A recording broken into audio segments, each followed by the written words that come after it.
I'm really excited about today's episode. It was one of the more fun ones that we've filmed here. I had the special opportunity to not only have two-time world champion Taylor Knibb in the studio, but I also was welcomed by my wife, Jeanni Metzler, who co-hosted the episode. We got into a lot of things with Taylor. She doesn't do a lot of podcasts, so I was super pumped for this opportunity to ask her deep questions about her mindset, her motivation, her team that's around her, and overall just thought it was an amazing episode and a real kind of inside look at to what makes Taylor Knibb tick. So enjoyed this episode. I did enjoy it very much. Okay, welcome to another episode of the Endurance Matters podcast. I'm your host, Justin Metzler. The woman beside me, the women beside me, need no introduction, but today in studio we have two-time Olympic silver medalist, two-time 70.3 world champion, good friend of the Metzlers, Taylor Knibb. Taylor, thanks for coming on the podcast. Thank you for having me and bringing Jeanni on too. That's the only way. I was dragged into it. Jeanni, first question's for Jeanni. Jeanni, why are you here?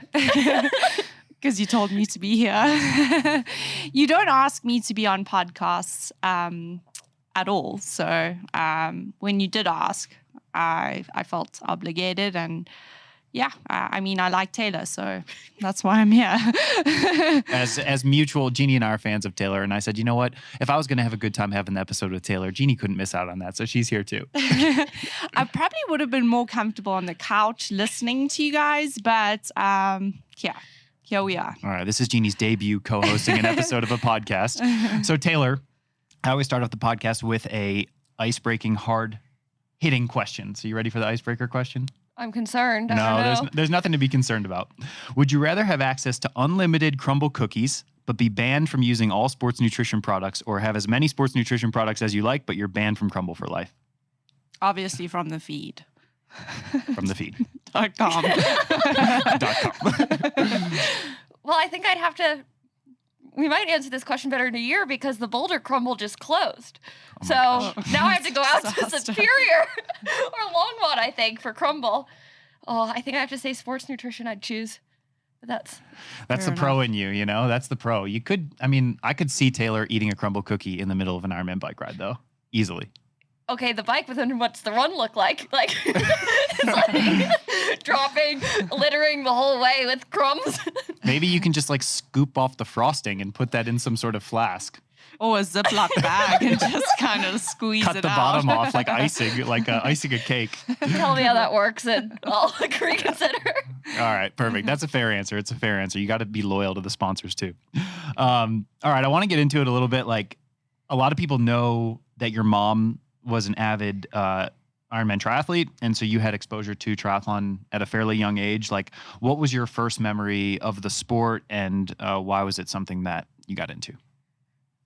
That's actually a good question. My first memory, like, I have I don't know, my memory's not perfect, so it's like you have like bits and pieces, but my mom would always watch the reruns of Kona, and so I'd always come in when I know if you've watched the NBC production of it, but it's always like all the finishers at the end. And so all the flags, and it was dark, and I saw the finish line, but it took me years to realize what I had been watching. Cause I was like, okay, Mom, you're done with your workout. Let's go play now. This is, cause they would always be near the end when I'd come in. But I think the first time, I don't even remember the first time I watched her race, but it's just, I was dragged to a lot of races, and my brother and I were always on the sidelines, and I was always so jealous of everyone racing that's I just wanted to be out there. I don't know why. It was just a feeling. And so that's what got me into it. That's cool. When did you do your first race? 2009. 2009. So how old were you then? 11. And it had to be a kid's race. I was very disappointed by that. It felt too short. And then that was always I just wanted to keep going longer. And then there were blockages of minimum age requirements, and so I had to kind of stick to different things, but I loved it. I just wanted to keep going. I think we spoke about this when we had dinner one time, because I had a very similar situation where I was wanting to do a 70.3, but I was 16, so they wouldn't let me do it, and then I had to sign a special waiver, and then I got in. When I was 12, I did a sprint distance with my mom, and she had to ride next to me the whole time to make sure I could finish it. And so then once I finished it, the second race in that series I was allowed to do on my own, but that was a big deal. Totally. What were you doing for training? Were you immediately hooked on the training, or was it one of those things where you just rocked up to the triathlon and did it? It rocked up to the triathlon and did it. I swam, and so I would swim train, I guess. And that was just like all growing up separately. I played ice hockey because my dad played ice hockey and he was determined to have one of his kids be really good at ice hockey, but we have no fast twitch fibers in our bodies, so that didn't work. And I'm not aggressive enough. But I played until I was 14, so that actually paralleled with triathlon a bit. And I just like would show up and do it. I don't know if that was how you were, but like there was no training. It was Mine was a little bit different because my dad was training. And so before I started doing races, he was just kind of like, oh, come to train. And so we would just like ride together. And then it was like, oh, sign up for a race. Okay, do a race. And then it was like, oh, sign up for a half Ironman. I could do that too. Yeah, maybe I ran with my mom once a week, but that was the training. Like, can you imagine if you did one training session a week? All right. So that's very cool. I mean, obviously like it's awesome to have, like, you need that. It's not a shocker to me that you had exposure to triathlon at a young age. Yeah. Talk to us a little bit about kind of, obviously there was so much time, like, you know, you're still young, but you've had a long career already, just having started when you're 11 years old. You've done it for 14, 15 years at this point. That sounds like a very long time, but yes, I guess so. That's the math. Yeah. So I think, like, you know, you stuck to draft legal triathlon for a while. Like, talk to us a little bit about racing the ITU and racing draft legal triathlon versus maybe the itch to go long course, and maybe talk to us a little bit about like when, how you felt during that time period when you were exclusively focusing on short course, but long course might have been calling. Well, I think long course has always been calling. So in 2013, I met my first triathlon coach at St. Anthony's, and I was doing the Olympic distance. And so in 2013, I was 15, and I was doing a draft legal race the next weekend. And so my mom made us go to this clinic to talk to this coach to ask some questions about my first draft legal race. But I was informing her that I was doing my first 70.3 that year. Like this is how things were working. And she was like, whoa, like, hold your horses.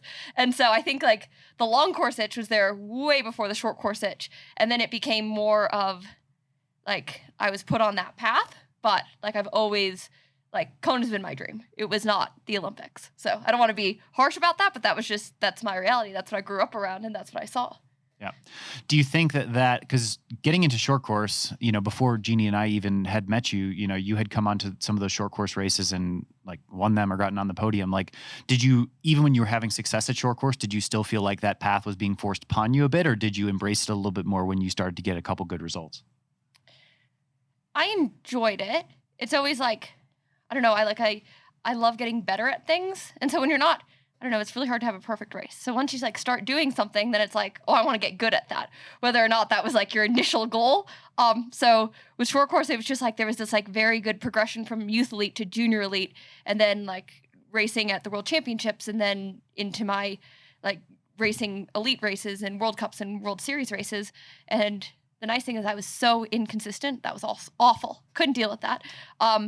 But because I was going to school, so it was like, I felt like my career was not on pause for 4 years, but it was just like, get through college and then you can focus again. Yeah, for sure. Talk to me a little bit about like that time at Cornell. How much time did you spend studying? Because Cornell is not an easy school academically. How much time was spent doing triathlon and collegiate sports versus studying and focusing on getting good grades? A lot of time was spent studying and getting good grades. Like I don't want to remember what I used to do to myself. It was probably very harsh. But I remember by my junior year, maybe senior year, I finally told my triathlon coach, I'm like, I cannot do 3 sessions in a day.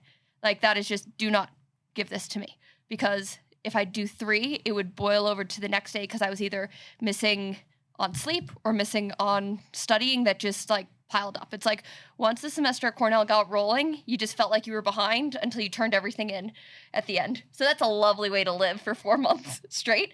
And then I was just wrecked after that. So if I could do it over again, I think I would do a lot of things different, but you can't. And I got through it and it wasn't pretty. I never nailed a track season in college.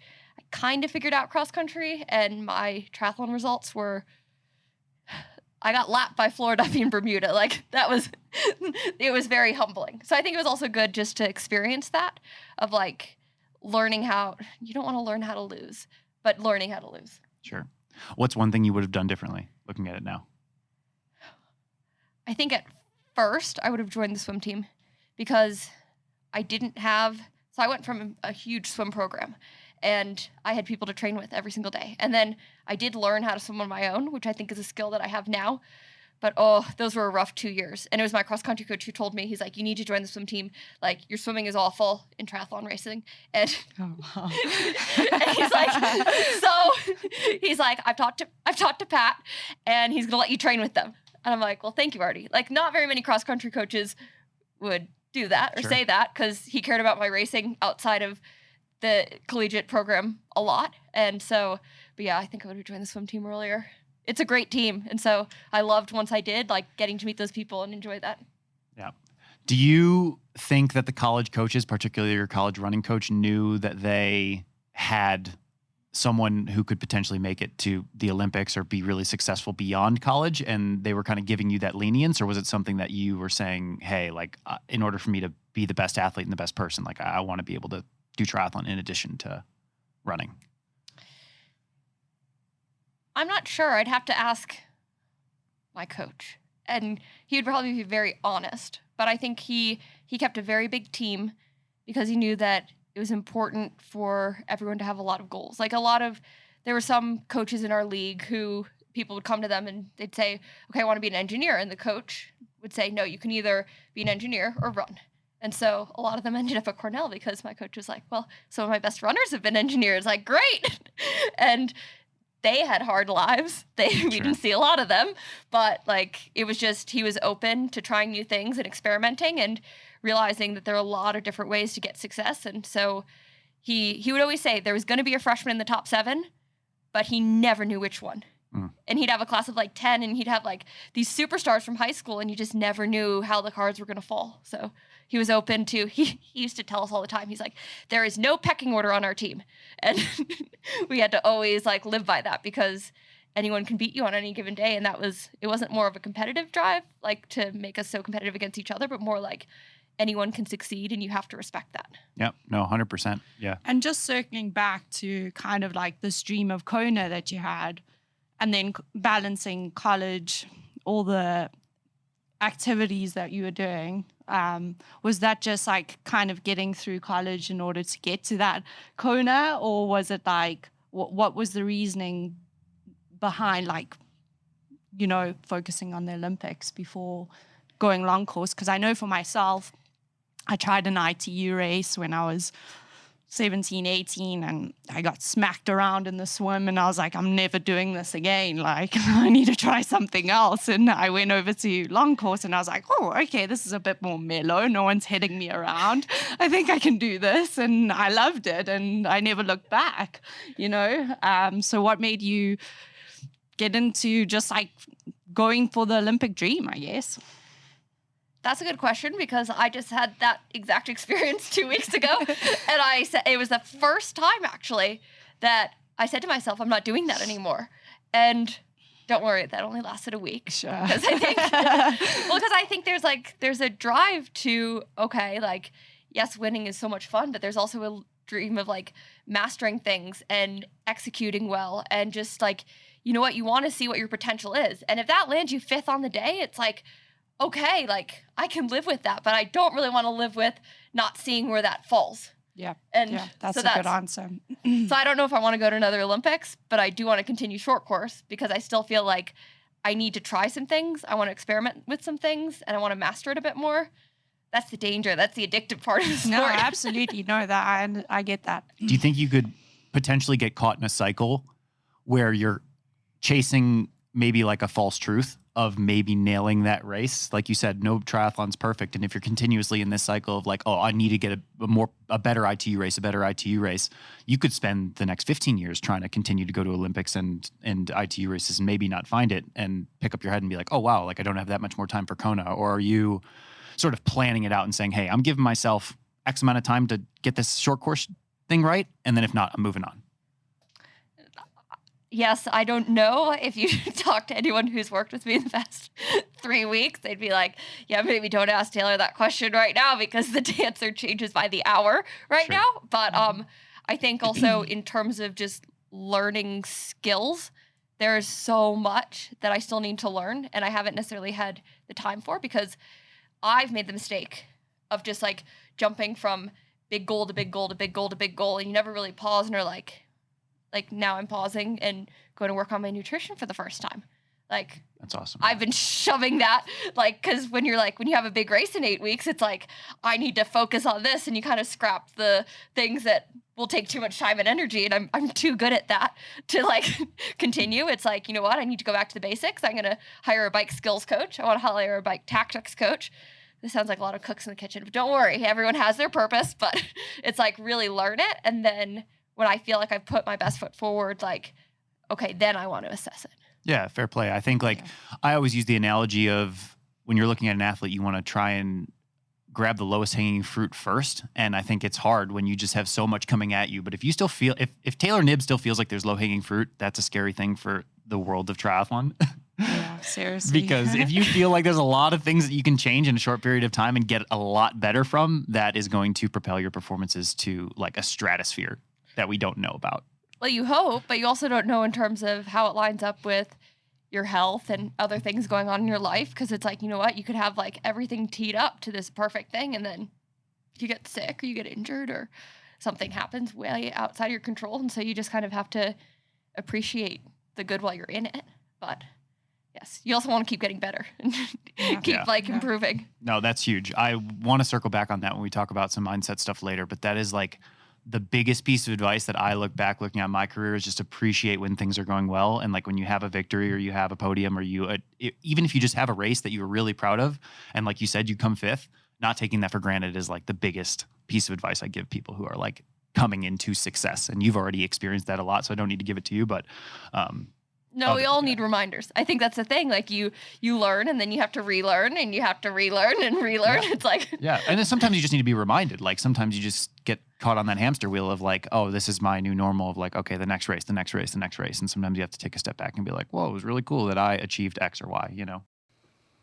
This episode is brought to you by Pillar Performance. Our newest sponsor, Pillar, is a sports micronutrition company. The easiest way to describe it is hydration and carbohydrate products that will take you through to the finish line. Pillar's mission is to get athletes to the start line in the best condition over and over again. For a while now, I've been taking Pillar Triple Magnesium, and it has been a game changer for my sleep and recovery. I take it 30 minutes before bed each night, and I find I get deeper sleep, less cramps, and recover better for my next training session. Where Pillar differs from other micronutrition companies and supplements you've taken before is that the results are black and white. I see it on my Oura Ring. My REM sleep and my deep sleep have both increased, and it's done wonders for my recovery and my readiness score on my Oura Ring. For North American listeners, head to thefeed.com/pillar and enter code ENDURANCE for 15% off. That's ENDURANCE for 15% off all first-time purchases.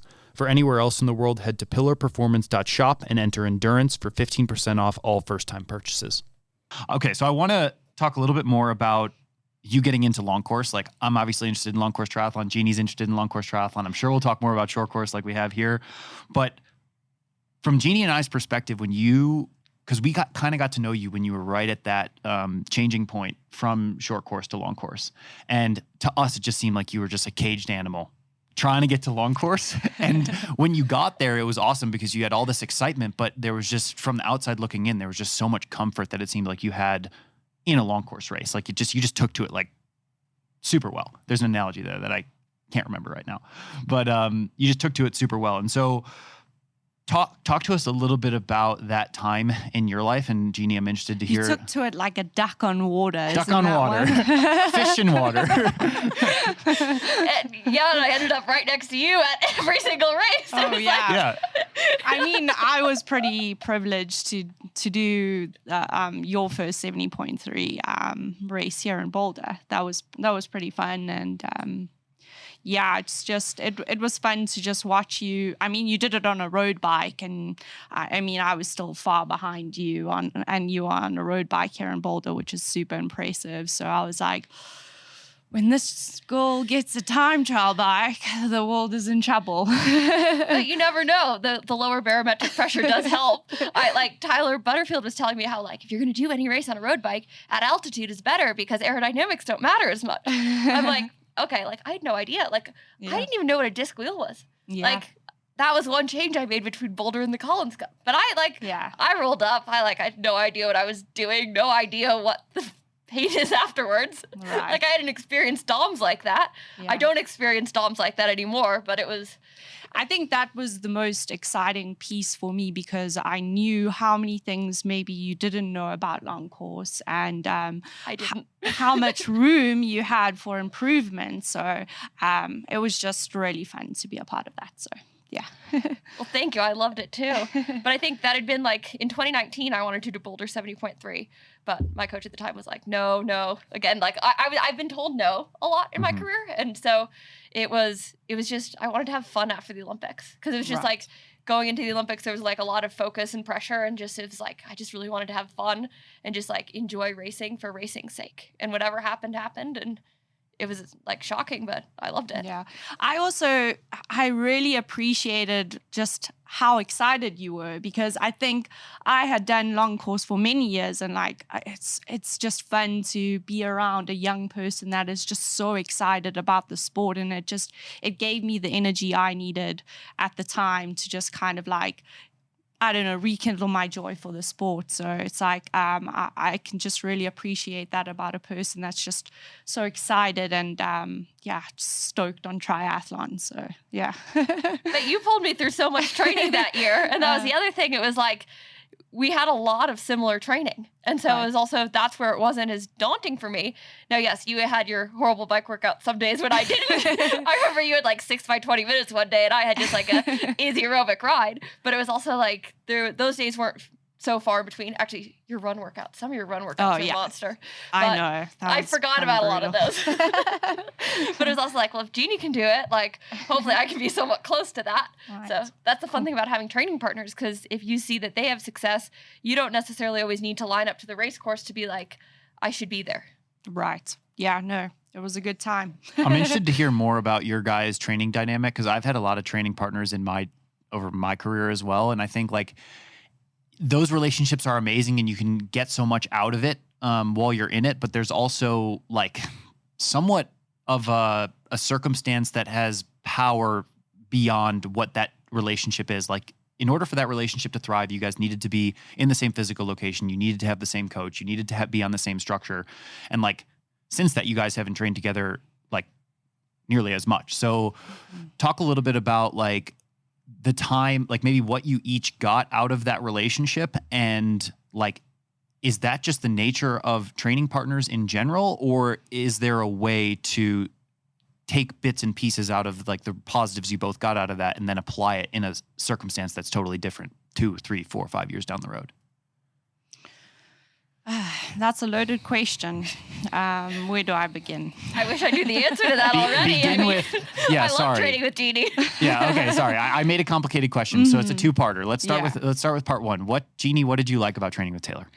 Well, I mean, it's pretty simple. Like I felt like I could always rely on Taylor. She would always be there. If we said 7 a.m., she's going to be there at 6:55 probably. And then I know that at 7 a.m., we're going to get going. We're going to do the workout as it's planned. And Taylor shows up with a good attitude. She gives her best and there's no drama. So like she made it easy for me. And that's kind of what you need in a training partner, honestly. Yeah, and I would say the exact same thing, especially... Now, maybe I think we probably work well together because the timeliness is important. Like, if we're going to start at 7, I want to start at 7. Like, sure. Not waiting. Mm-hmm. And there's some people who are always late. And it's like, after a while, or don't show up, or will cancel on you last minute. It's like, I don't think you ever canceled. Yeah, likewise. And I think if we are running late, we always let each other know. It's just like common courtesy. So, like, and especially in a squad environment, not everyone is like that. And I get that. Like some people just run late or whatever. But just I think Taylor and I are somehow wired the same in that sense, that we just like being on time is super important to us.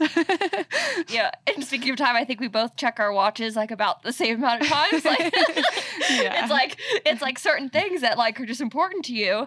And like you care about like hitting the session well. Some people I don't think care about that as well. Yeah, I do think that Taylor's very meticulous though, more so than I. So I think she complimented me very well because at sometimes I like to let go and just kind of get flow and just like not think about things, where Taylor would would always be thinking about things. So I would like have that to make sure that like I'm actually hitting the right paces and stuff. So I didn't have to think because I knew Taylor was doing it. Yeah, totally. Well, that's actually really beneficial for sure. Just so you know. That's good to know in retrospect. But I also think I think having the same coach really helped because we were on the same schedule. And I think what really, you might remember this differently, but I think what really brought us together was when our whole group went off to training camp in Florida, and we were kind of like the two people in Boulder. Yeah. So it was like we were the only people. And then I felt like we formed a really good relationship, and it wasn't that long. And then that just kind of carried over throughout the rest of the year. And it was just it brought me through that year, and I'm so grateful for that. And I loved it all. Yeah, no, absolutely. The times at Rally, I look very fondly upon, and it was just just Aaron made a really good environment for us there. And I just look back on that time with a really good perspective, I guess. Yeah. I think the second part of the question was that inherently times do change. People have different objectives. People have different schedules. Like you both have moved on from that coach. Is there a world in which that relationship can ever look the same or be the same, and you guys can get back? Do you want to get back to that, or could you get back to that? Or is it now just a circumstance of hey, everyone's on their own new path and that's okay? I guess things are different now, especially if you have a different coach. And just not being in a squad environment, we're not going to see each other every day. But I think there's ways to make it work for each other's schedules to kind of link up when we can and stuff. So it's just different now. That's all.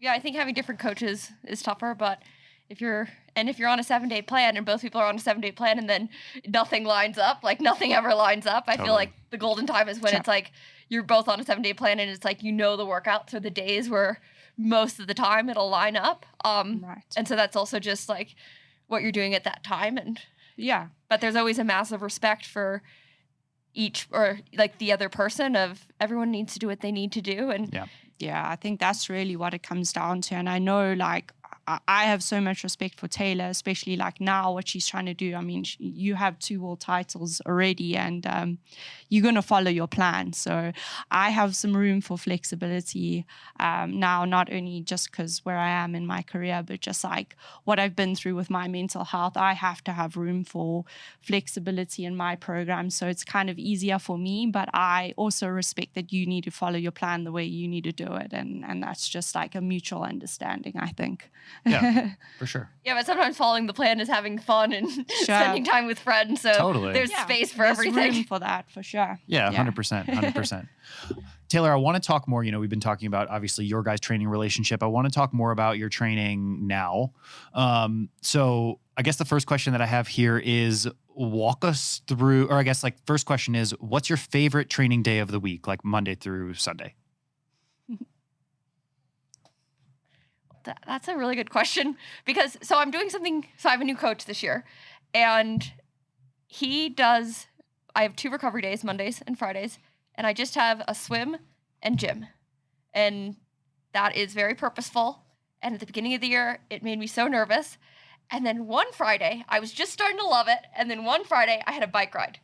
And I was not happy about that because my swim and gym is my recovery day. And then all of a sudden, something that 3 months ago I would have loved, I'm all of a sudden pissed about. I was like, what is this doing here? I don't ride on Fridays. No. But I don't know. Actually, I think my favorite day of the year are race days because I really I'm not allowed to go kind of to my max any other day. So I appreciate them a lot more, but I understand that each day of the week has its purpose. And so I really enjoy each day for what it is and how it all fits together. Yeah, that's a good answer.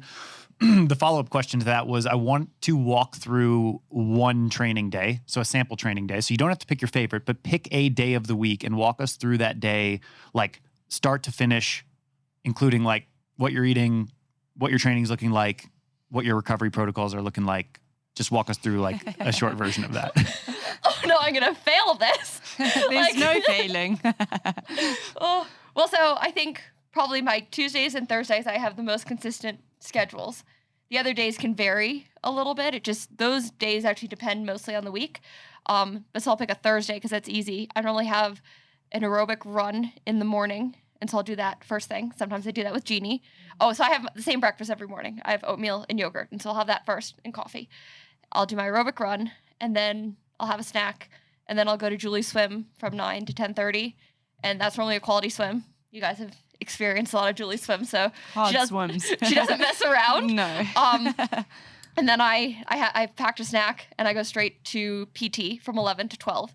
So if I go from swimming versus home, I can avoid Foothills Parkway. That is my whole strategy because it backs up so much. So anyway, then I have PT, and then I come home, I have another meal, and then I have like an aerobic endurance ride most Thursday afternoons. And so that could be 2, 3, 3.5 hours. And then I have dinner and I go to bed. So I picked a long training day because then I don't have to describe much details. Yeah, no, totally. I mean, that's a pretty honest day. I mean, if you're getting back from PT at 12, what time are you starting the long bike ride in the afternoon? Oh, no, I get back from PT at 12:30. So I'm starting the bike ride probably around 1:30 because I want to eat in between. So Sure. Yeah. I mean, that's a pretty honest training day. And you're not a napper. No, not yet. Don't worry, we're not nappers. No. Like I wish I could, but yeah, it doesn't happen. Well, and I try to sleep well at night. Sure. So it's also, if you're getting 10 hours at night, I have the energy through the day sometimes. But that might change in a year or two. Who knows? Who knows? Yeah, we're trying to become nappers. I don't know. We'll see. Good luck. Yeah. So you've had access to a lot of really high-level coaches throughout your young-ish career. I'm curious to ask about maybe one common thread that you've seen amongst all of the coaches, if you can pick out one common thread amongst the few coaches that you've had.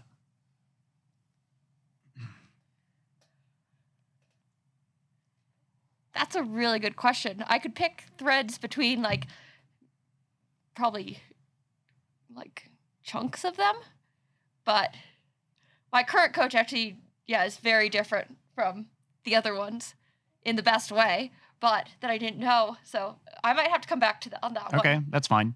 I guess you've mentioned now that you are it seems like you're having great success with the current coach, Dan Lorang. He's coached some of the best athletes that have ever walked the earth in triathlon, which is, it's not a surprise that you're connecting with him and doing a good job. What do you feel like is the most important quality when it comes to connecting with a coach and doing well? Well, I care and he cares. And I think he really wants to listen to me. And so I try to communicate as best as I can, but he really listens. And so the second a coach stops listening to you, I think that's you're done.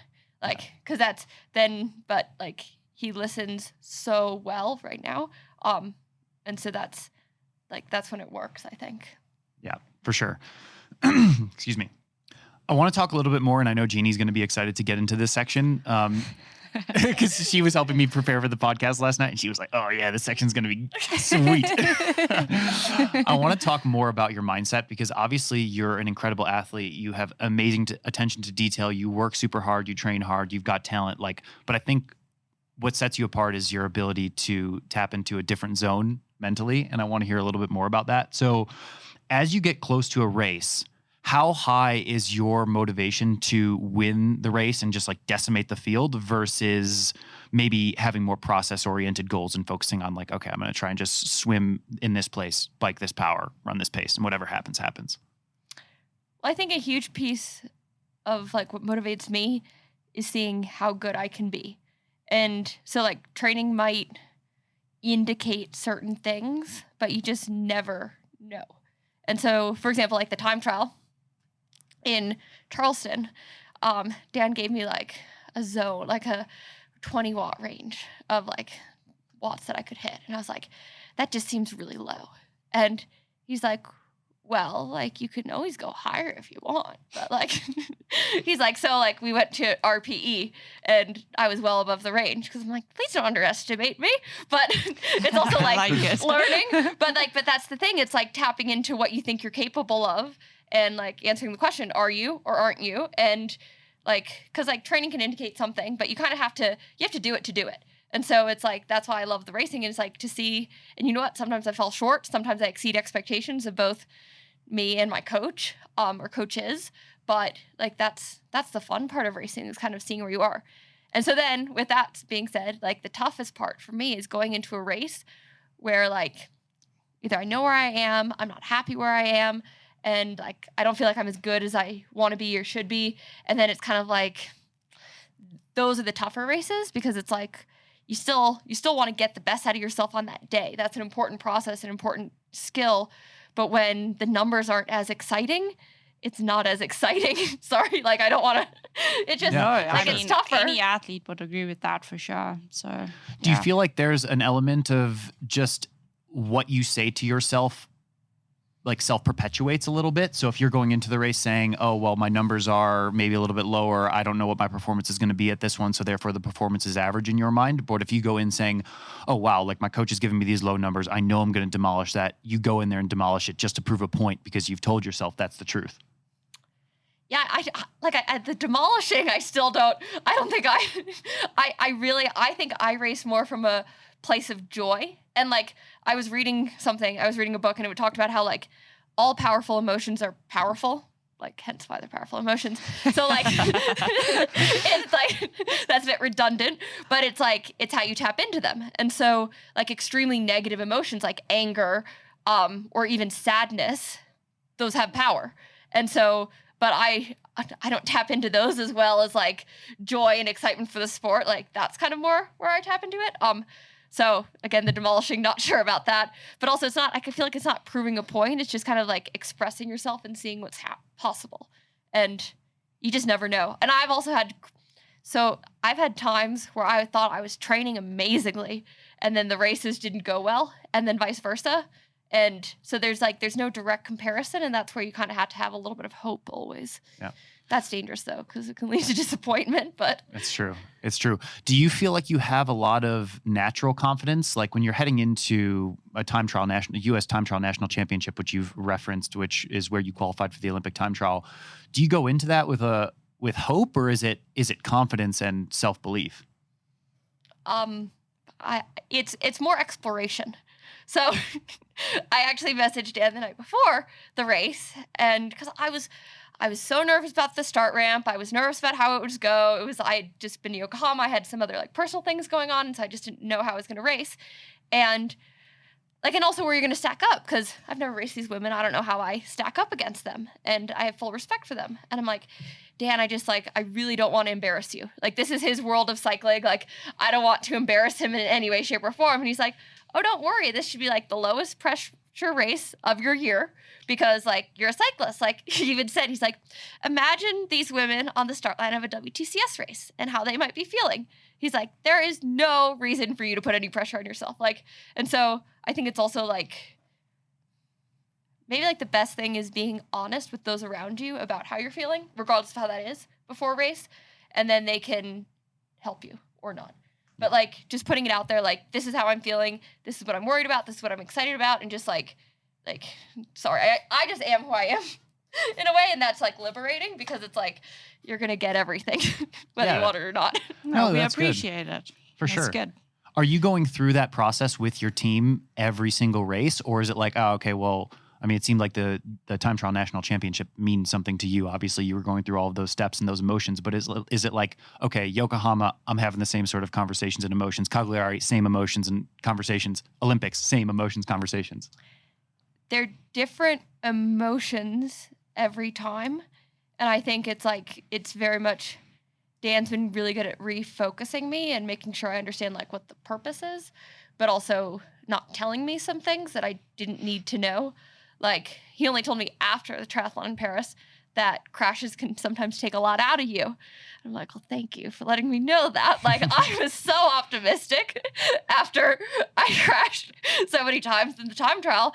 And then he's like, yeah, like, you just have to understand. He's like, I've seen it so many times with riders. Like, after a crash, like, sometimes the power just dips. And he's like, I hope it was enough time, but it wasn't. And so, like, he knew I shouldn't know that until after. Yeah. And so that's also like knowing what to say, when to say it.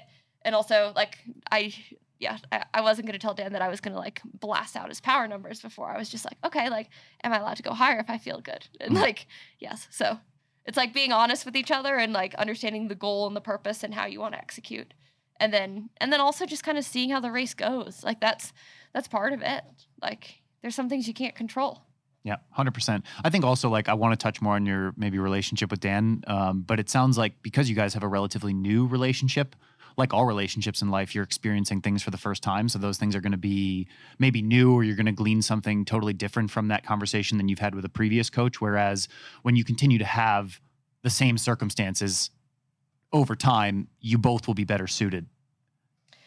Yes, or also know what to communicate. Because in Sure. Abu Dhabi, the race didn't happen, but I got to go through my first race week with him. And we talked before the race, and he asked how I was feeling. And I went on this long rant about how I don't care how I'm feeling race week because like it really doesn't matter. It doesn't change anything, all this stuff. And I try not to think about how I'm feeling. And then at the end, he's like, well, I asked how you're feeling because based on how you're feeling, I can make adjustments to your race week, like workouts to help. And I was like, oh, I've never had that before. Like that's new. So that's also why now I'm a little bit more open with how I'm feeling and what I'm thinking, because like in Yokohama, I was just exhausted. And so like my normal race week, he cut out a lot of the intervals in them because he's like, at this point, the intervals that should be stimulating your system will just make you more tired. So we're gonna scrap those this week. Yeah, that's really smart. So it's like, so even that's a new thing for me, because before it was just like, this is your race week, here's your pre-race, like deal with it. And Yeah. now it's like, oh, it can change. So that's also learning like how it rolls with different coaches. Yeah, and I think it's important for you to like, yeah, you have to accept that process as well. And obviously it just comes down to trust. You obviously trust him tremendously, and he's helping you a lot. You know, you mentioned Dan. I know your team extends beyond Dan. There's multiple people now. Do you feel like the buck stops with you ultimately? Or do you feel like the wins are team wins and the losses are team losses? And if there is an error, it's not just you who made the mistake. It was a mismanagement from the entirety of the team. I think that's a bit too simplistic, because some errors are just me, unfortunately. Some are more than that. And then, so it's like, I don't think it's that like black or white, because there are sometimes where it's literally all just me. So, and then there are also some things that we just haven't had time to prepare for, time to do, and some things that aren't priorities yet. So like, yes, but I rely heavily on my extended team, and everyone feels very comfortable to speak out and share concern. Like I'm talking with nutritionists, and one that I talked to, like Patrick was like, yeah, no, that I don't think that's like, that doesn't make me comfortable. So, and like he had his reasons and it was great. And I'm like, thank you. Like now I see that because you pointed that out. And so it's very much, we're aligned as best we can be and all in like support of our one goal. Maybe not one goal, many goals, but the overall arching aim. Totally. Are you finding it harder like over time as you continue to have more success and more people want to buy into like your brand or your success and want to hop along for the ride? Inherently that happens in all professional sports. The better you are, the more people want a little piece of the pie. Are you having any trouble sifting through who are good people to trust, or do you have close people to you who are kind of sifting that for you? Patrick is phenomenal, and he is fantastic at saying no. Like, I am so grateful for him. So I bounce a lot off of him, and he also makes sure to include Dan where appropriate or other people who I work with when appropriate. So it's, yes, the default answer is no right now. So that's where Shout out Patrick for not shutting down the pod today. I didn't ask him. This is a friend thing, so that's why we're doing it. Oh, nice. That's awesome. Nice. We slip in there. Sponsor of today's episode is Precision Fuel and Hydration. These guys have been an awesome partner of mine for many years, and I really love the entire product line. They helped me tremendously when it came down to getting my fluid needs sorted out, getting my electrolyte needs organized, and also just figuring out how many carbs per hour I needed. And they have an entire product line that has a lot of variety and different options for you. So my favorite option from them is the PF30 Chew. I sort of take them out of their wrapper and load them into my top tube storage compartment on my bike and just munch on those every 20 or 30 minutes when I'm out doing a hard training session or doing a race. They also have a bunch of sweat experts over there who can help you figure out exactly what your fluid, carbohydrate, and electrolyte needs are. So head on over to pfandh.com, and that will get you, code BigMetz will get you 15% off your first order. So enjoy that and check them out. How do you unplug and just get away? Because it's so obviously, like, the sport's so intense. All of us live and breathe it. Like, what's your little thing to just kind of get out of it for a bit? That's a good question. I don't know how good I am. Although I did spend, like, because I got sick after I came back, I spent just a week in bed, and it was like heaven. Like, I didn't really leave. So, like, don't leave your house. That's like heaven. Or go up into the mountains. You read quite a bit, though. Yes, I do, and that really helps. Mm-hmm. Because then you're in a whole other world. And I read both fiction and nonfiction. But then, like, I think in Boulder, it's just nice to go out on, like really deep into the trails, because I don't think a lot of triathletes go there. Yeah. I think Justin and I are going to do that tomorrow. Yeah, we're off tomorrow. Don't say where. We're not saying where. We're just going off the map a bit. I need that right now. Yeah, 100%. We're just going to go unplug a little bit. Or timing. That's the other thing. Yeah. Like, you could Timing time is things everything. where you just miss, like, thankfully, triathletes are, like, such people of habit that, like, if you don't want to see anyone, just swim at, like, a different time. You can go to the same pool and you're good. Yeah, like, totally. Sorry, if you don't want to see anyone, Not at 8 a.m. That's God Carpenter, no. Yes. 100%. Jeanni, do you have any more questions in this vein or in this, like, mindset talk area? Yeah, just one more question, because I struggle with anxiety, and definitely before races, I put a lot on myself. I wanted to know your, like, ways of managing pressure before racing, and definitely now that you've had a lot of success in the sport, like, is there a lot of pressure to win, and how do you manage that leading into races? That's a good question, because I probably don't do it perfectly. I think the people around me get a lot of the brunt, because I can get very mean and very short and very, like, upset about, like, the tiniest things. Yeah. My parents said there was some race last year where they said I was the nicest I'd ever been before a race. I don't remember what race it was. But it's like, Justin gets all of that from me, so. And understanding that it's part of it, but so I guess having people who understand that that's, like, okay to deal with, and that's, like, it's really not personal, but it's part of the process of you getting ready. That sounds like you're trying to just, like, excuse all behavior. Like, yes, you want to still be nice and a good human, but some things, like, you're going to be nervous. You're probably going to be, as you become more focused on one thing, like, a lot of things are going to either escape your purview or they're going to just be annoyances. So right. It's like No, but I do feel like just having that communication just with your coach on just, like, how you are feeling and what you are concerned about, and just, like, managing that before racing. I can see how that is helping you right now. And obviously you have a great team around you. I think that's super helpful. So, yeah. But also going through, like, what are the goals of this race? Like, why are you lining up on the start line? Like in Oceanside, for me, it was very much the primary goal is to validate. So you need to cross that finish line. And then when you, like, frame it that way, it's like, okay, everything else is, and you just, like, went on to crush that one. but that can be the more liberating times. Sure. Because No, it's like, I love it. You know what? Like, really, like, I really just need to cross that finish line. Yeah. And that's what you need to do. And everything else on that is dessert. Like, and when, like, in realizing sometimes, like, creating those situations where the worst position is like, okay, either you, like, literally, like, win and that's matching expectations, or everything else is a loss.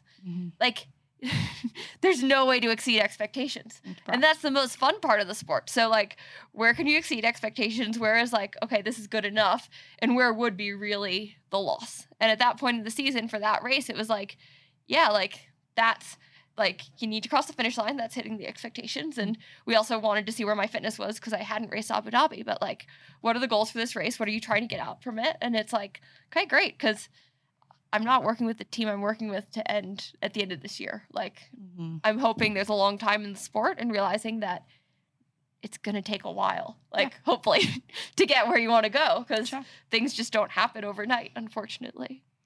Great answer. Very good answer. I have one more question here before we wrap up this section. How long do you feel like you can keep up this pace? Do you have a long-term game plan? Obviously you're still very young. Do you want to do this into your 40s? Is this something like you've got a 5-year plan, or are you not even thinking about that? I'm not really thinking about that because LA sounds so far away in 2028, but I had the privilege of meeting Kristen Armstrong in Paris, and she won 3 gold medals in the time trial when she was 34, 38, and 42. Her, and so she's That's like, impressive. But then to think wait a second, 2040? That seems like a while, 16 years from now. But she's like, Taylor, it wasn't physical. It was you have to mentally want to make yourself hurt and be okay with that. And she also took breaks. So that's the other thing, not being afraid to take breaks, I think. And then whether you come back to the sport or not, great, but not don't shut doors too early. So I don't know. You never know. I could be done with the sport next week, but it could also be 16 years. So who knows? I really hope you're not done with the sport next week. That would be a tragedy for me as a fan of triathlon. So please do not do that. You never know, but that's the other thing. Something outside of my control could happen. So you have to be grateful while you're doing it and just hope you can do it as long as you want to do it. Yeah, absolutely. Absolutely. You mentioned big plans for the future, multiple goals for the future. I think some of that probably just coming off the Olympics now is you're just, like you said, taking a step back and sifting through sort of what the next phase is going to be. But, you've said Kona, that's a big thing on your mind. How much of that is going to be the focus for 2025? Well, I think it's going to be a focus. I'll also need to do an Ironman to validate. So that'll also be a focus, because I've only done one Ironman, so that could take a while for me to recover from. Yep. And so, I don't know, because there's also other things I want to do. I think no one knows what Ironman hasn't posted their race schedule, even though we're already in the qualification window for 70.3 Worlds. I think we're 6 or 7 weeks in now. We don't know the qualification requirements as pros for next year's Worlds. We're over 10% in, and we don't have the criteria yet, I don't think. Sure. And then who knows about the T100? I don't know about short course, so sorry, there's a lot. And then I fell in love with the time trial, but yeah, that was our next question. Yeah, Jeanni, what's your question about the time trial? Well, I mean, I would think that you would love it, just the way you are wired. So we kind of just wanted to know, would that just be something you're aiming for in the future? And is that a part of your plans in the near future, or is it the Olympics that you're trying to go back for? Because I know that's not what you were capable of, and I'd just love to see you to give it another crack. Yeah, where does the time trial land on the priority list or the mental energy checklist? So I made a priority list the day after the individual triathlon when I had retired from short course. Well, no, I never used retired as the term. I don't think maybe it was just taking a break, because I always want to leave doors open. You never know. You could say I'm done with that. I'm never doing that again. And you could say that for 4 years straight, and then you could come back to the sport. You just never know. But yeah, the time trial, it bit me. And also I think so I got to spend time with Kristen Armstrong. She was one of the coaches, and then Chloe, and they work together, and just seeing how they work. And USA cycling as a whole was so professional. So I got to Paris, and I'm used to my races, and you guys are triathletes. You understand how you travel with your bike and build your bike. And so I get a message when I land, or after I had landed, and I had already built my bikes. And it was, Taylor, when do you want your bikes built? And I'm I already built 2 of them. 2 of them were already delayed, so I only had to build 2. And the guy responds, he's like, you brought tools with you? So in this, you know how to build your bike. Well, no, it's more, I think in the cycling world, it's so professional. Mm-hmm. Before our rides, they're okay, what time are you going to ride? What do you want in bottles? And your bike was delivered, perfect tire pressure, perfect bottles, perfect everything, all ready to go. And like, it's very much like you don't touch anything. Like you show up, you ride your bike, you move on. Like triathlon's not like that at all. But so for the most part. But like learning that level of professionalism, because like everyone has their job, everyone fills it to the best of their ability. Like USA Cycling, they even had after like our training sessions, it was like, okay, we're gonna have dinners ready or meals prepared, and like just everything dialed down so you don't have to worry about anything other than riding your bike as well as you can. And so that's like just like getting a peek in that world. It's like, and all the cyclists they're used to that. That's the world of professional cycling. It's a very professional sport. And so it's like, okay, like how can you learn from that world and take it into triathlon? Yeah. Will you if you go more into that world or try to adopt some of those things and bring them over to into the triathlon world, is that something you're going to feel comfortable doing? Because I feel like in triathlon, we're all a little bit controlling over like our tire pressure, calibrating our power meter, building our bikes. Or are you happy enough to just say, yep, build my bike, pump up my tires, calibrate the power meter, give me the bike and go? Well, I think, so this sounds spoiled. I think I'm already a bit comfortable with that. So going back to the trust, like that's a very big thing in any relationship. Trust is so important. And so like in Oceanside, I have no idea what tire pressure I rode. Like same with Charleston, same with San Francisco, because Mark Andrews from Trek is there and he takes care of that. And so it's like, so like being in that space where if you have someone who you trust is so good and that they know it and probably better than you, and it's just like they know what the conditions are, they know what you need to ride, and you're good, then it's like you can just like free that up. And so I think the control probably comes from a lack of trust and a lack of, and that you'll do it better yourself. But if you find someone who can do it way better than you, it's like you have to be able to say, you're better at this than me. And I think actually Mark told me in Knoxville, he's like, Taylor, let the experts do what the experts do. Like, that's good advice.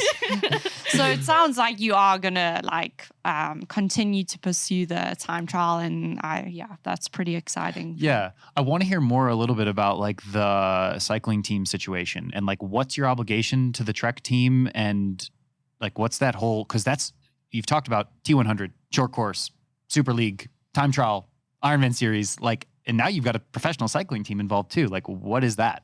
So I didn't sign their contract again with Lidl Trek. I signed it last year and they wanted me to race. And I hope after the time trial in Paris, they realized that it would not have been appropriate for me to go into a world tour race. I need to learn and I need to develop skills of learning how to ride, let alone ride with other riders. So like, I think that's hopefully safe, but because it's just like, I want to be respectful of where they are. And in that world, like when you're 20th on the totem pole of a team of 20, you're going to be called into a lot of things that are not best for your schedule and asked to fly around the world. And so that's something like I said, like I really appreciate the consideration, but I don't think that's best for me at this point in my career. Yeah. But signing the contract the first year allowed me to race nationals and then nationals again. So it was incredibly helpful. And so hopefully now I don't know what I have to do, but to get back into nationals. Sure. Do you feel like there's a universe in which you take a break from triathlon and just focus on cycling for a year or two? Oh, well, yeah. I mean, if I had a debilitating run injury, or like if I could never run again or never swim again or something like that, like probably, who knows? Like, I don't know. Did you watch the Tour de Femmes? Like, it seems cool, but then you see everyone crash. And yeah, it's like, totally. Great. I'm like, that's not selling the sport as much. But then it looks cool, but then it looks awful. And so there's like kind of a mix. Yeah. I mean, that's probably what makes it fun and exciting and attractive. But I think in triathlon now there's a lot that can be done. So if you get bored in one area, it's like, oh, just flip to that, flip to that, flip to that. So it's a good time. I'm curious to hear your perspective on right now. I think you're the only, maybe you and Paula Finlay are the two triathletes that have done triathlon and maybe a bit of cycling time trial. Do you see anyone else out there that's maybe like an untapped potential on the men's side or the women's side who could balance it? Or do you feel like you and her are maybe the only two? Well, Lisa Norden won the Swedish time trial nationals this year, and she's raced at the World Championships. Like, I don't know. I think it probably depends more on the cycling federation. Because I think Patrick said that they had looked into, like, the Danish federation for Magnus, and it's just, like, there's nothing as easy as go race this time trial, you qualify for the Olympics kind of thing, as Sure. USA Cycling had. Which who knows, they might never have that again after what happened, but they also, I think it's pretty cool. Like, I think it depends on the person and what they want. And like, I ride a different position for the time trial than triathlon, and it's a 40-minute effort. And there's so many things that I think you need to be, like, I feel like Magnus would be really good at it, because like everything, like every little decision people make on like, skin suits, and He's so meticulous dialed, with yeah. his like. well, that's what we all think. Who Yeah. knows it's really the truth? Oh, Like, or maybe somebody else is taking care of We're all it. just afraid of him, because he's got this dialed situation. Yeah. like, I'd selfishly love to see Sam Long walk up to time trial nationals and just kind of Totally. Oh, for see sure. how he is. And it's a cool place in Charleston. So Yep. like, but also just to see, like, you just never know. So, and it depends on what the athlete wants and if this Yeah. excites them. I mean, I was smiling during the time trial in Charleston, and apparently people don't do that during time trial. Like, That's amazing. but it's like, Yeah. it was Of course so you were smiling. Totally. How does we've talked about a lot of things on the podcast. Where does T100 play into your motivation, and what's the play there? Are you getting excited about like a T100 world title on the line, or is that not as motivating as maybe other things? Well, I'm really excited for it this fall. It's going to be my focus. I think San Francisco was very fun, and it was like it's just a fun distance, because I don't think it wrecks you as much as the 70.3, and like there's just a lot of I'm very grateful to the T100 for giving the people who were going to the Olympics a bit of a different requirement. Like, the Olympics for me entailed 4 races with a huge amount of travel. Like, it's not like I wasn't doing anything. And so, like, Ironman, there was no easier way for me to validate or qualify. It's just like everyone has the same rules. And so it's like, okay, like, understand you're a private organization, that's what you're going to do. But so I really appreciate that the T100 had a lower requirement for those of us going to the Olympics. And I think it's just a fun format. I think there are a lot of questions on how long it'll last, and just even where the grand final is. Yeah, but So- do you deem like a T100 world title the same as a 70.3 world title? Would you Or an consider, Ironman world title. Or an Ironman world? Would you consider that in the same vein, or do you think it's just different and that's okay? I think they're all different. And I think even like you can look at your sponsor bonuses and what everyone cares about, and different brands will care about different like world titles differently. And so, but you have to ask yourself at the end of the day what you care about. And so that's the most important thing. You've mentioned that the main motivation for you is just getting the most out of yourself. And if you feel like you did that on the day, then you'll be satisfied. What event or distance, if you're choosing between world championships, do you feel like you can extract the most out of yourself in? How much time do I have to prepare? A year. Oh, that's a good, well, and what's the course? Like, what are those? Like, You don't so- get to choose. It's just going to be You a get mixture. to choose the distance, not the. You don't get the to choose. course. It's going to be like the T100 final right now. You're not going to know until you know. But what if that we don't know if it'll even exist? So It will exist. This will event exist. exists. okay, you're promising that. Yeah. Okay. Oh, and each rule the same for every single event, like so 20-meter draft rule for T100, 12-meter for Ironman, 70.3s, like. Sure, and you can lump in the Olympics and Yeah. world What distance are you WTCS world choosing? title. You can throw in a Super League world You can title throw if you in want the time that. trial too. Throw We in the wanna time know. trial. You have throw to in the choose. Olympic road race. Oh wow. Throw in the Tour de Femmes. So if it's anything like. What's my going to God. get the most out of you? Well, okay. She can't choose. No, but like, so I think like the one I would be furthest away from would be a UCI road race.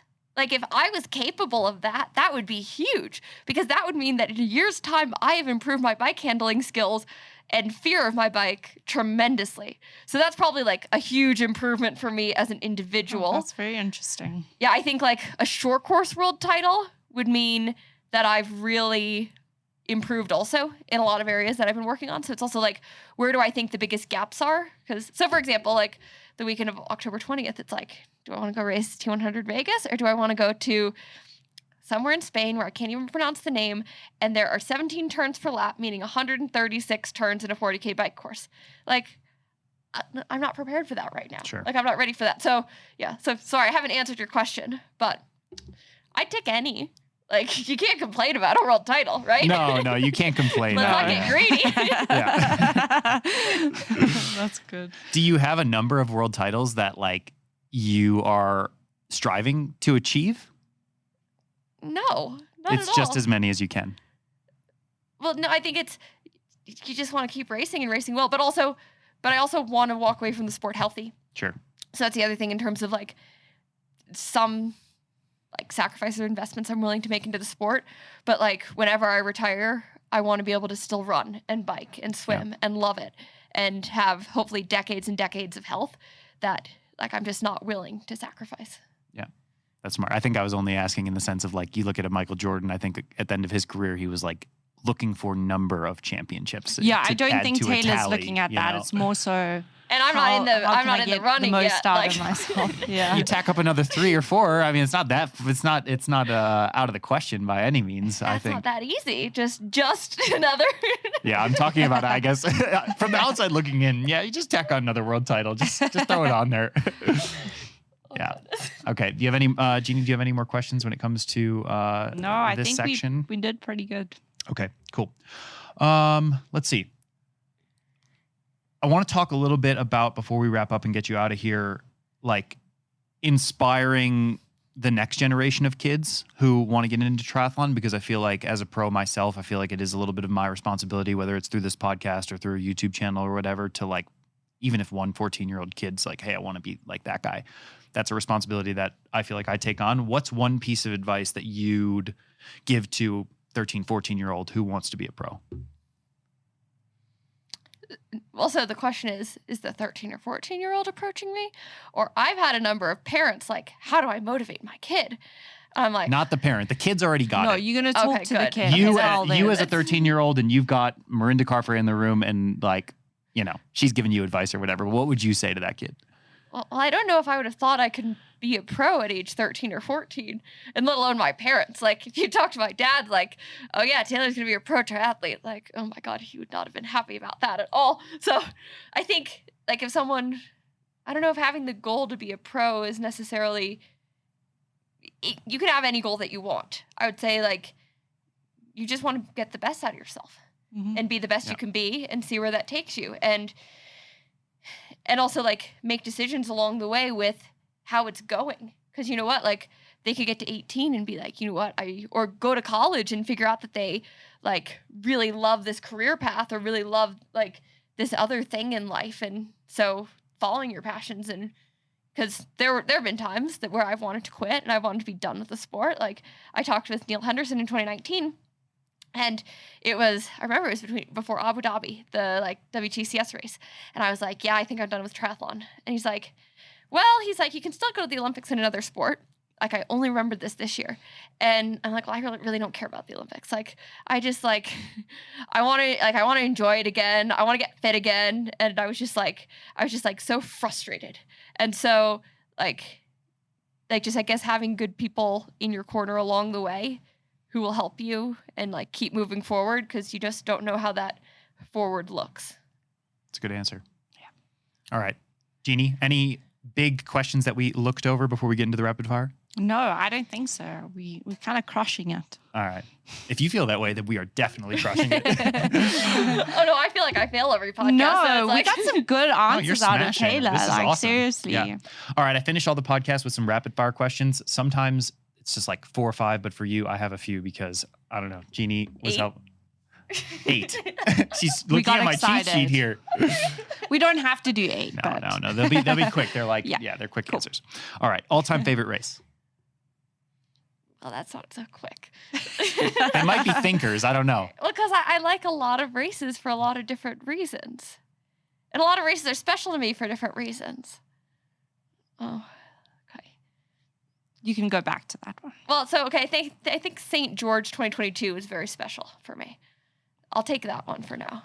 Yeah. There are a lot. So that was your first world championship. Yeah. Yes. That would make sense. What was the worst thing you ever forgot when you got to a race? Oh, no. Taylor doesn't forget anything. Well, I think there's a difference between like landing at the place at the race, whereas like showing up to the start line without it. Your choice. I was thinking when I wrote the question, like, oh man, I forgot that at home. Yeah, like you flew. Like I forgot my pedals or something. Yeah. Oh, I also have a lot of safety nets of people who are coming either after me or with me. I think I would say probably the worst was in the Collins Cup when I dropped like half my gels out of my wetsuit. So I had like 3 gels on the whole bike, which was like 60 grams of carbohydrates.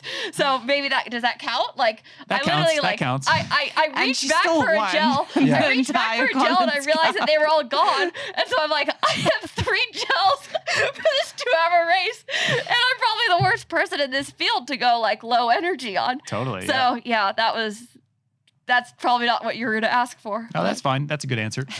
What is your favorite piece of sponsored equipment? Ooh, my bikes. But I like it all. I appreciate any equipment, but I love my bikes. Yeah, that's a good answer.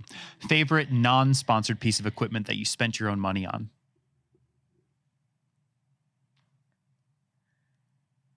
Ooh. For us, it's our coffee machine. Really?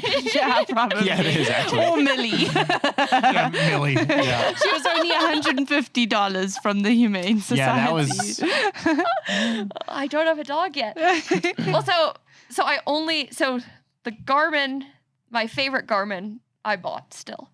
So I haven't switched. Well, now I had to switch over because Taylor Spivey currently has my Garmin that I love. But so that's actually, I purchased that Garmin and I am working with them this year, but I did buy that. And I love my Garmins. Like, love my Garmins. Sorry. Yeah. Like, it's like, I am actually, like, that's why I haven't been training. Not the sickness, like, no motivation, because I don't have my Garmin.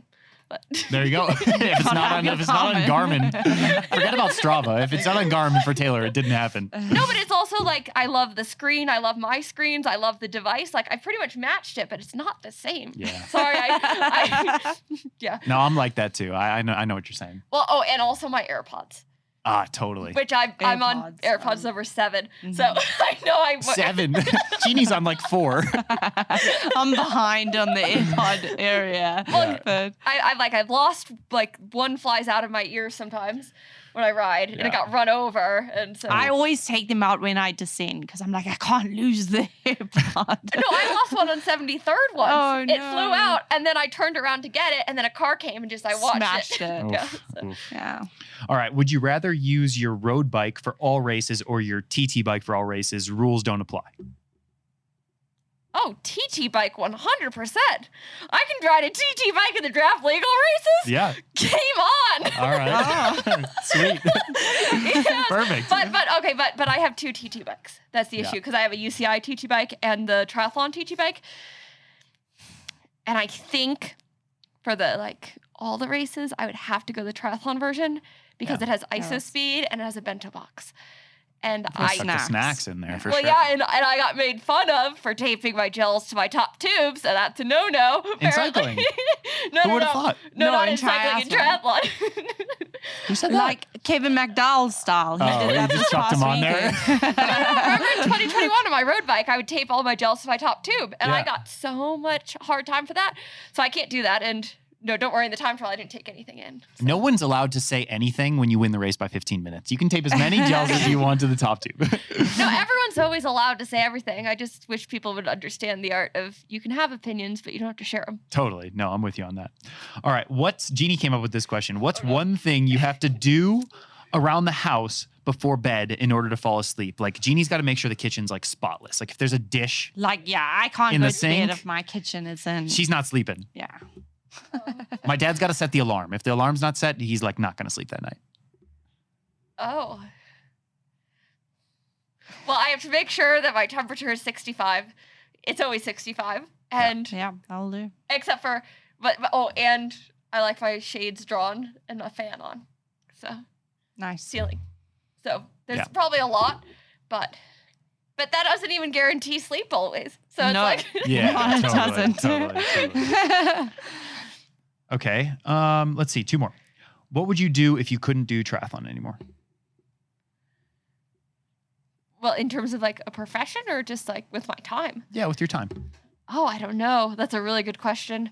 I'd probably go back to school. I don't know what I'd go back to school in.